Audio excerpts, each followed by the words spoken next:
image for our own purpose, to exalt our own names, I could assure you one thing, church, it will come crumbling down.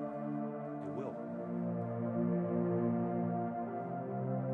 And so whether you're almost at the top and you built it, or you just laid the foundation of that tower, or you've been thinking about building that tower, really do some soul search and have it come to Jesus and ask yourself, does this really exalt and glorify God? And if it doesn't, walk away from the project. Walk away from it completely. Doesn't matter how much money you have involved in it. Doesn't matter how much effort. Doesn't wonder how much sweat on your brow you have going on for it. You will sweat till the day you die. And it will be worthless if it's not for God. It will be worthless. Read verse 5 with me, please. It says that the Lord came down to see the city and the tower which the sons of men had built.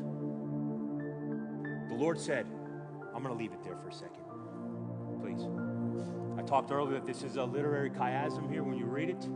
Please, when you get home, don't just take my word for it. Go home and write it down. Go from verses 1 through 9 and just put them in order.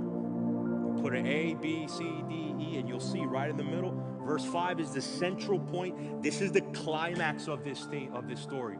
It's the climax. Don't get caught up with the whole concept of the tower. The tower is incredibly important because that's where we can find and see some principles from there that we can avoid doing in our lives. And we can see what caused this, why the Lord came down and why the Lord would judge. But this is the central message of this.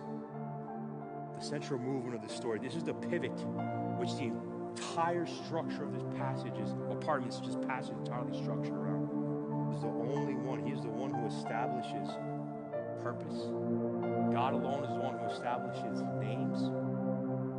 God alone is the one who establishes eternal significance. That's not something that we can reconcile or come to terms on our own. It's not something that we can build. It's not something that we can work for. These are things that are given by grace through faith. And if you find yourselves in that situation that you've built a tower or working on a tower, maybe on your 9th tower. Maybe you're a grand architect and you're on your 9th tower. I'm not judging. Listen, I'm just a messenger. I'm not judging you. Listen, I built my own towers. Just like you guys. But at some point, you have to decide what happens when pride meets correction. When God confronts you, He tells you what you're doing is not good. What you're doing doesn't glorify me. At that moment, is your heart going to harden